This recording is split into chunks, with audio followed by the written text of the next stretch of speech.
여러분, 우리가 이 땅을 살면서 많은 사람들이 어려운 상황에 빠질 때가 있습니다. 그러면 그때마다 갖가지 소리가 들려오게 됩니다. 그때 우리가 어떤 음성을 듣고 행동하느냐에 따라서 그 결과는 달라지게 됩니다. 특별히 오늘 이 새벽에 함께 읽은 이 시편 11편은 고난 중에 들려오는 우리에게 들려오는 대표적인 두 가지 음성에 대해서 알려줍니다. 그리고는 그 음성을 어떤 음성에 우리가 귀를 기울여야 될지를 교훈해 주는 말씀이라고 할 수 있습니다. 그래서 오늘 함께 읽은 이 시편 11편을 통해서 고난 중에 들려오는 두 가지 음성이 어떤 것인지, 그러면 그 음성을 통해서 우리가 무엇을 선택해야 될지를 오늘 이 다윗의 이 시편을 통해서 다시 한번 확인하고 저와 여러분 삶 가운데 적용할 수 있는 그런 저와 여러분이 되길 간절히 소원합니다. 첫 번째 음성은 바로 새처럼 도망하라는 사람의 음성입니다. 오늘 시편의 이 말씀을 보면 다윗은 생명의 위협을 느끼는 그런 절망의 바다에 빠졌을 때 여호와께서 바로 자신의 안전한 피난처인 것을 확신하며 그에게로 나아가고 피하고 있습니다. 자, 오늘 본문 1절을 다시 한번 보십시오. 이렇게 기록되어 있습니다. 내가 여호와께 피하였거늘 너희가 내 영혼에게 새같이 네 산으로 도망가려 함은 어찌함인가. 오늘 본문 1절에서 내가 여호와께 피하였거늘, 이 말은 위기에 처한 이 다윗이 아마도 성전을 찾아갔거나 아니면은 하나님의 보호를 구했던 어떤 그런 말들을 이렇게 관용적인 표현으로 사용하고 있습니다. 그런데 이처럼 고난 가운데 이 다윗이 이렇게 하나님 앞에 나아갔을 때 그에게 들려오는 음성이 무엇입니까? 사람들의 음성을 듣습니다. 그 음성은 바로 다윗이 오늘 본문에 있는 것처럼 하나님께 나아갔음에도 불구하고 하나님께 피했음에도 불구하고 사람들은 그에게 새같이 산으로 도망가라고 재촉한다는 것입니다. 오늘 우리가 함께 읽은 이 시편을 통해서는 이 다윗이 구체적으로 어떤 어려움에 처한지는 알 수는 없습니다. 하지만 사람들이 하는 말에 따르면 2절 말씀 같은 경우에도 봐도 악인이 어두운 데서 활시를 당기고 쏘려고 하는 것처럼 위급한 상황에 있으면 분명한 것 같습니다.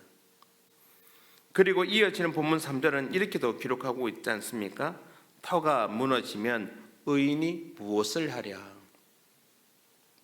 사람들은 터가 무너지면 의인이 무엇을 하겠냐고 이렇게 타박하면서 다윗에게 빨리 피신할 것을 말하고 있는 것입니다. 본문에 말하는 이 사람들이 말하는 이 터라는 것은 아마도 이스라엘 사회를 유지하는 어떤 법이나 의를 말한다고 할 수 있습니다.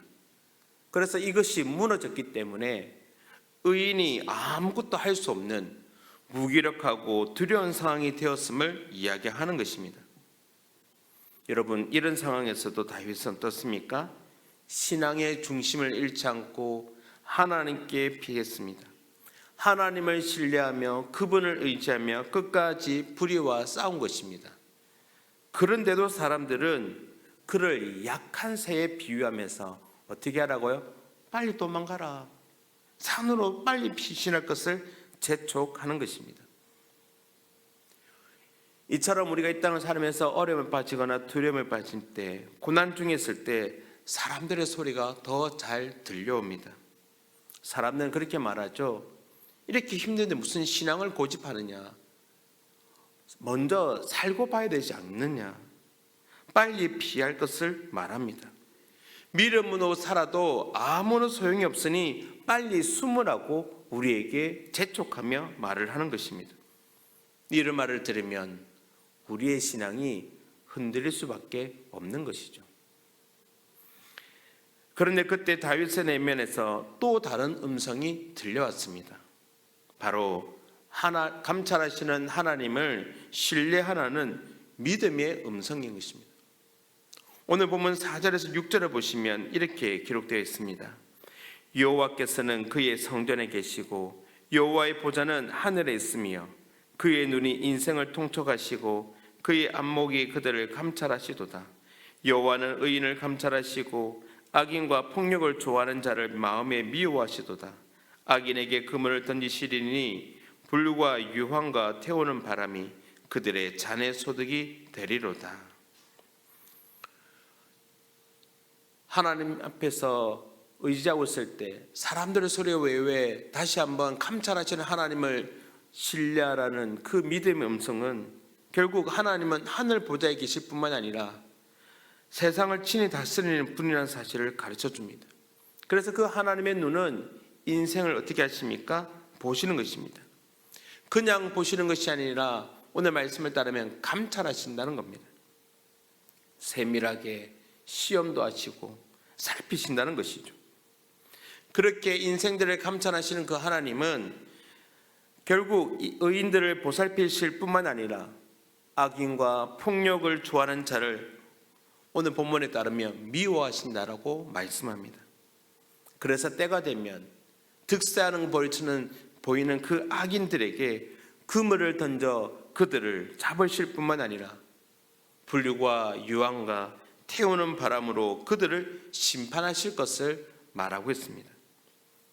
사랑하는 성도님 여러분, 믿음의 음성은 눈에 보이는 이 상황을 우리를 하여금 보게 하는 것이 아니라 바로 감찰하시는 하나님을 바라볼 것을 촉구하고 있는 것입니다.